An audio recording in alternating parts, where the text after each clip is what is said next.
నమస్తే, welcome to Mega 9. This is Tejaswi. Amaravati పర్యటనలో ఉన్న ప్రధాని మోదీని మరోసారి ఏపీ పర్యటనకు రావాలని సీఎం చంద్రబాబు ఆహ్వానించారు. జూన్ 21న విశాఖలో జరిగే యోగా డే వేడుకల్లో పాల్గొనాలని కోరారు. ఇందుకు మోదీ సానుకూలంగా స్పందించారు. అందరూ కలిసి ఆ రోజు యోగాలో గిన్నిస్ రికార్డు ఫిట్ నెలకొల్పుదామని సూచించారు. ఈలోపు అంతర్జాతీయ యోగా దినోత్సవం విజయోత్సవం చేసేందుకు ప్రయత్నించాలని చంద్రబాబును మోడీ కోరారు. విశాఖపట్నం వచ్చి ఎన్టీపీసీ గ్రీన్ హైడ్రోజన్ కూడా శంకుస్థాపన చేశారు.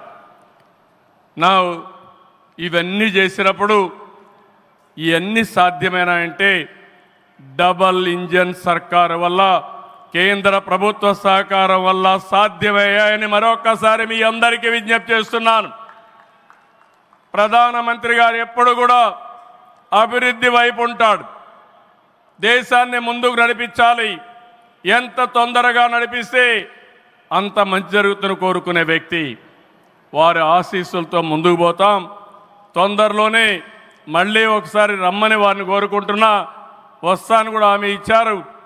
జూన్ 21వ తారీఖున విశాఖపట్నంలో 10th yoga day, 10 years yoga day జరుపుకుంటున్నాం. అది గ్రాండ్గా చేసి ప్రపంచానికే యోగా మనం ఇచ్చే పరిస్థితి వస్తుంది. అది ప్రధానమంత్రి నరేంద్ర మోడీ గారు ప్రపంచానికి ఇచ్చే కానుకని చెప్పి కూడా నేను మీకు తెలియజేస్తున్నా. ఈ యోగా వల్ల చాలామంది ఆరోగ్యం బాగవుతుంది, కాన్సంట్రేషన్ పెరుగుతుంది. అది నమ్మిన వ్యక్తి నరేంద్ర మోడీ గారు. నమ్మడమే కాదు, దీన్ని ప్రమోట్ చేస్తున్నారు.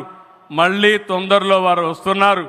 వారు రాక మనందరికీ ఒక స్ఫూర్తి, ఒక టానిక్ అని చెప్పి మరొకసారి తెలియజేసుకుంటూ ఈ కార్యక్రమానికి వచ్చినటువంటి మీ అందరికీ పేరు పేరున మనస్ఫూర్తిగా ధన్యవాదాలు, నమస్కారాలు.